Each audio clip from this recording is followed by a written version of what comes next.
I moved into the Chelsea Hotel in the early 90s, I started visiting the Chelsea flea market. I should interrupt this early and say that that's a bit of a misnomer. The Chelsea flea market was really a constellation of flea markets scattered across Chelsea in the open parking lots, the garages, the warehouses that had been abandoned long ago.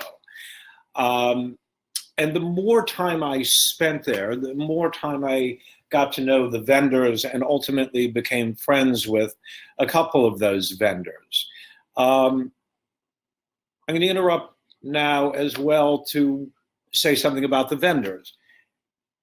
The general perception of the vendors amongst people who go to the Flea is that the vendors are uneducated.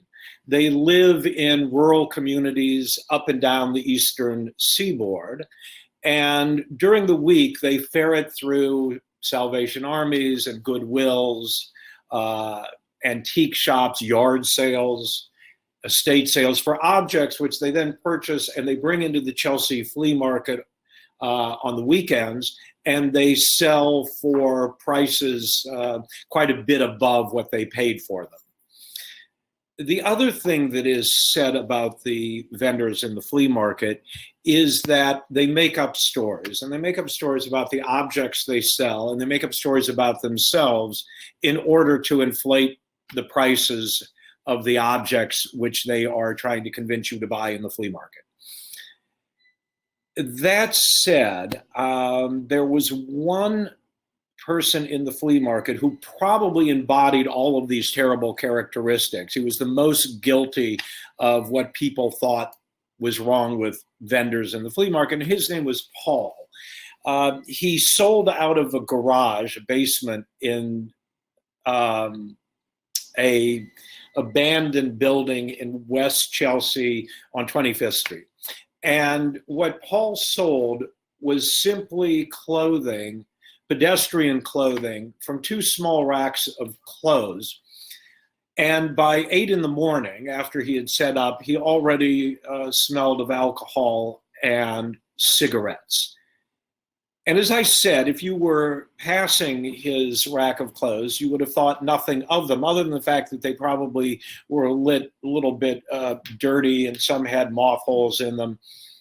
But not to Paul. These were not ordinary tattered clothing, not according to Paul, because according to Paul, that blouse that you see on the first rack there, it was worn by Jackie Kennedy during a shoot for Life magazine. And the scarf there was worn by Bunny Mellon on her wedding day. And that plaid sport coat, well, that was the plaid sport coat worn by the great master of the Orange County Hunt in Virginia.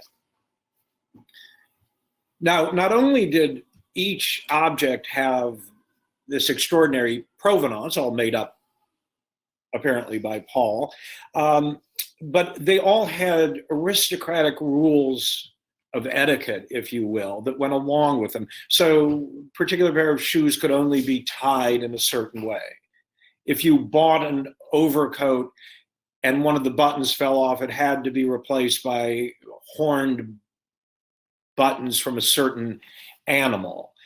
And in the most arcane bit of this clothing etiquette from Paul, he said to me one day, Michael, he said, there is only one time in a man's life where it is appropriate to wear an ascot.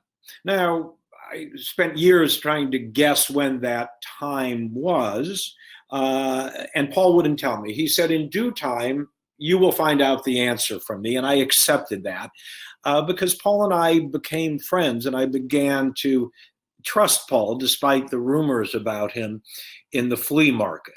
As to Paul's background, it was molded into this general narrative of Paul being an aristocrat. In fact, he was very specific. He said he had grown up with the Kennedys, he had summered with the Mellons, and he was, of course, best friends with the Rothschilds.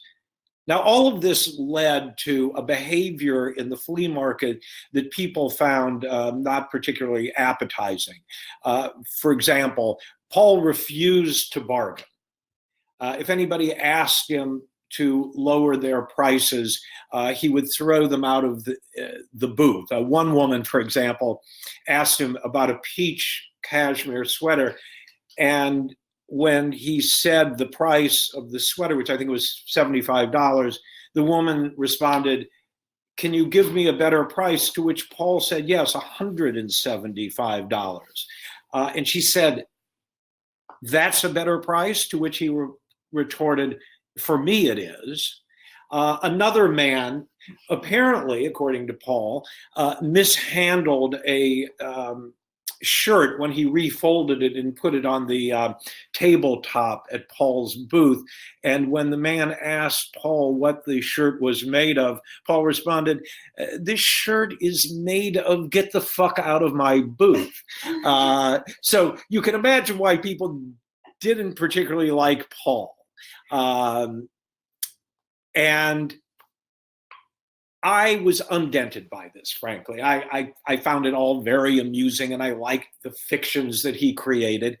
And at a certain point, it got into my head that I should write a book about these characters in the flea market, these vendors, and particularly about Paul. So I jotted up an outline of something, and I sent it off through my agent to a publisher. And quite surprisingly, a very prestigious publisher decided, "Oh yes, this is a fantastic idea for a book." And they gave me an advance. According to the contract with the publisher, the book was due in 1 year. Not a problem. I have no problem writing. I certainly have no problem meeting deadlines. 1 year was going to be fine. I didn't have to do research. I knew all the stories. I knew the vendors. A year came due, and the book wasn't written. In fact, there wasn't a word of the book written. 2 years passed, and pretty much the same. Not a word written in the book. 3 years, 4 years pass, and I get a note from my editor. He wanted to see me at his offices in Midtown Manhattan. So off I go to the editor's offices, and I'm escorted into a conference room. And in that conference room, I am on one side of the table, and my editor is on the other side of the table, and he is flanked by several lawyers. And they explain to me that they want their money back. What they have given me in advance, they want back. They are not waiting any longer for this book. They have given up. I explained to them that I found their position completely understandable. I was very sympathetic to them. But there was one practical problem here. I said to them, "Look, if I'm going to give you the money back that you gave me, I in turn am going to have to go to those people to whom I gave your money, namely the vendors in the flea market and of course bartenders across lower Manhattan. And that," I said to them, "I think you would agree is unseemly." Well, they didn't agree. And as I walked out of their offices, I was absolutely convinced, as any sane person would be, that my career as a writer was over. A year or so ago, I received a note from one of the vendors in the flea market, which was evaporating. The flea market itself was dying. And the note said, "Paul is dead, and you are invited to a small funeral service up in rural Connecticut, where there was a church in which everybody who knew Paul would gather." My wife and I went up to the funeral service, and as we sat listening to the eulogy, 3 things became apparent to me. The first thing was that the people delivering the eulogies, the men delivering the eulogies, happened to have the last name of Kennedy, Mellon, and Rothschild. The second thing that surprised me was that the Kennedys, Mellons, and Rothschilds explained that despite Paul's long history of addictions, alcohol and drug addictions, he always made time out, sober time out, to tutor underprivileged kids on the East Coast. And that explained why there were so many young people at the funeral. The most surprising thing was the third thing that appeared at the funeral. And that was that as these gentlemen delivered their eulogies, praising Paul and recounting memories of their times together, they would inevitably break for a few seconds to snarl at somebody in the audience, including myself. And occasionally you'd see someone in the audience snarling back at the person who was delivering the eulogy. And it turned out that the mystery of this was explained almost immediately after the service ended, and a man came up to me and somewhat uncomfortably explained that I happened to be wearing his favorite sport coat. And by that I mean literally his favorite sport coat, one which had disappeared from his closet 20 years before and that he wasn't able to find. And that's why he had been staring at me during the service. And suddenly, everything, the truth about Paul, the truth about the flea market, became absolutely clear. Paul was an American aristocrat, but unlike his friends who would continue to drink at cocktail parties on the first floors of their estate, Paul would make his way upstairs, where he would go through their closets and he would take out the things that they shouldn't be wearing, they couldn't wear, or they weren't wearing according to the right rules of etiquette. And he would take these garments and would away from the houses, and he would redistribute them to people who he thought they fit and who knew how to wear the garments appropriately. And whatever he had left over, he would bring to the basement of the flea market on Saturdays and Sundays, and he would sell them to people such as myself. Hence, I was wearing this gentleman's favorite coat that had mysteriously disappeared, and he, I believe, was probably wearing someone else's coat or tie or vest that had departed from their closet without explanation. Well, pretty much immediately after the funeral service, my wife and I got on a plane and we went off to Italy, and I sat in a small cafe in the middle of Italy and in 3 weeks wrote my book.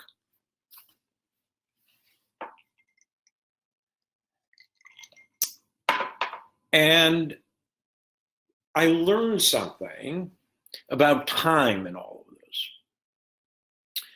especially when time becomes due. Time is not a function of contracts. It's not a function of the law. Time is not a function of the physical laws either, or even metaphysical laws. Time is a function of being human. It is a deeply human phenomenon. And as such, it is wrapped in death, because when we are born, we are wrapped in death. It is glued to us as nothing else. And ultimately, it is our deaths which define time. My book became due only when Paul passed away and when the flea market itself, shortly thereafter, disappeared. Well, there was one more thing that I solved in all of this, and it was the riddle that Paul posed of the Ascot, the riddle of the Ascot. when was the time that it was appropriate for a man, the one time when it was appropriate, the due time for a man to wear an ascot. That was explained to me at the funeral by someone who said that just before Paul looped the belt over his head, the belt which he ultimately would hang from the door and that would asphyxiate him, he put on an ascot, and he explained why he did that in a note. And he did that to spare his friends at the funeral the sight of the burn marks on his neck. Thank you.